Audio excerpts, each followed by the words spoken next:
All right, what's good? What's good, people? Welcome back to another NQ daily review. I wasn't actually on the charts today. I was watching the new Odyssey movie. It's amazing. So if you haven't watched it, go watch it. Today was a pretty boring day trading anyway. So it was actually, if I was to pick one day to not trade this week, it would be this day. We had a massive move overnight. Massive move, which usually means we're not doing anything after market open. We're going to have some choppy price action. You can see from Monday how much we moved overnight. And usually that means we're going to have a really poor New York session / London session. But there were a few potential entries. But like I said, didn't take anything today. Don't think I would have anyway. The first one that I saw Dodgy took, if you see me referring to Dodgy, he's kind of the main guy when it comes to IFEGs and stuff. I don't really agree with his entries most of the time, but he took this one. This is like a 2-minute entry. We're looking at this fair value gap. And we closed it. He spoke about how not much sell side liquidity below, which is true after we just swept this 5-minute protected low. We have good LRLR with these two highs, which would be the targets. And then, of course, because the close was just after this fair value gap, just above it, we were able to actually squeeze out a good RR from this trade, which is the main reason why it can be valid. But the conviction for this trade is very, very simple. We got LRLR above. And to be fair, that is about it. That is about it. I don't usually like taking trades after we've displaced that much after a liquidity sweep. It just completely, I know we did technically deliver from this fair value gap here, but these trades here where the potential, especially with the RR, is just not there fully. You can see technically if we was to take this, strictly, it'd even be a negative RR because we take it to the high of that. But I managed to find another target on the 15-minute. So if we open the 15-minute, we have small LRLR over here. So I'm targeting the high of that LRLR just to maybe squeeze out some more RR. But again, this is all tape read. This is all hindsight. So, but that was the first one. Again, yeah, that was pre-market as well. So definitely would not have taken that. Moving on from there, obviously market opened.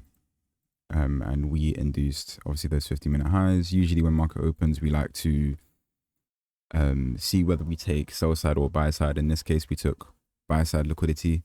That's usually what market open does. We usually aim to take out a sell side or buy side target. We took out buy side liquidity here, and we got a nice strong bearish move down through this inverse and close below, which I'd say was the only decent setup today.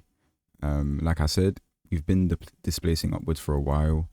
I actually predicted that we'd move down a lot further, but what I think was going to happen, especially looking at the 4-hour, is that we retrace max up to that 618 zone. I doubt we go any further, and then we start moving down, right? Because right now we're still inside a daily fair value gap. We just swept these lows again last week Friday, so I'm still waiting for a retrace, and then I expect a continuation lower the next couple weeks.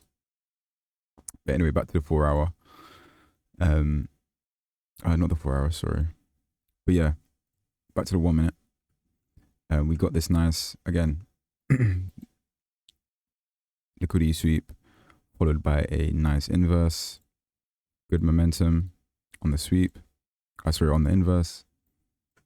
And we could target these lows for around a 1 to 2. This trade would have been a break even.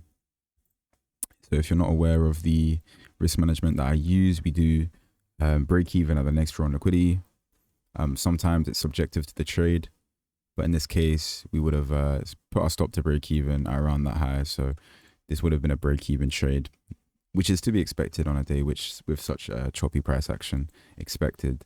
And then from here on out, after this first trade hits break even, I expect everyone to be a bit more wary that a lot of these inverses will fail, right? Because when the market is so choppy and, just disregarding so many PD arrays, you don't want to get, pulled into taking every inverse. Like I was talking to someone in the Discord who actually private messaged me speaking about how there were so many, like longs that he could have taken, for example. There were so many entries. Price was showing him so much. But the thing is, price has already shown you enough. Like, look what we're doing. This is market open, not good price action. We had a crazy displacement from Monday evening to, market open on Tuesday. So we know that price action isn't going to be great. So that's something to keep in mind. But this trade, I do like the look of it. And then kind of just chop around for a bit. Like I said, we're just inversing, which is what one of my guys was talking to me about. We're just inversing a bunch of things and then failing and inversing. Like, for example, if you were to take this trade, which I don't think is a valid trade at all. If you try to take this up to the 930 highs, you would have been break even, right? Because you would have gone break even at this point here, which is the next draw on liquidity, and then get stopped out at break even. And most of the time, break even will save you from taking not unnecessary losses, which is why we do risk management like that. And then we also had, for me now, every trade is invalid. I feel like when price is going to start acting really choppy and you don't want to get in, of course it's now hindsight, but I'd say for me, this trade here, delivering from a 1 minute fair value gap, decent inverse, good momentum, target these lows. Again, this one, it actually would have been a winner, but the RR is just really poor. So there wasn't much opportunity today unless you're targeting these lows down here, which are, in my opinion, you just shouldn't do that. I feel like this is the last valid kind of, not necessarily valid setup, but if you've taken this, in hindsight, it looks silly, but that's, for me, is the last kind of trade you could take without it being silly, because now when you see price start chopping like this, that's when you stop. But yeah, again, like I said, loads of inverses. Price is just incredibly choppy. There was no news. A case could be made for trying to ride an inverse like this all the way back up to 930 highs, because we know that's a incredible draw that we like to catch. But this, again, this would have been break even. Go break even here. Unless you take partials out around here, so it could have been a winning trade. But yeah, I don't want to talk too much on entries on a day like this, just because it might skew the effectiveness of IFEGs in some of you lot's eyes. But yeah, that's about it really today.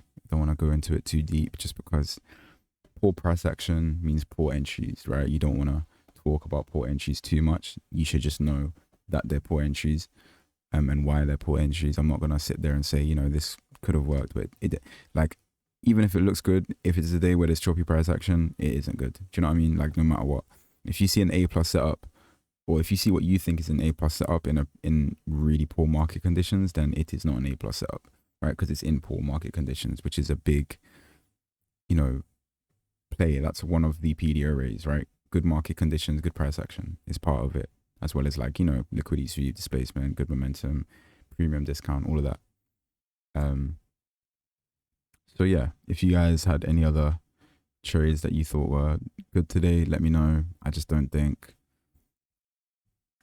on a day like this we should be taking that many trades, in my opinion. On evals, yeah, sure. Live accounts and fundeds, nah, I don't think so. But yeah, that's all for today.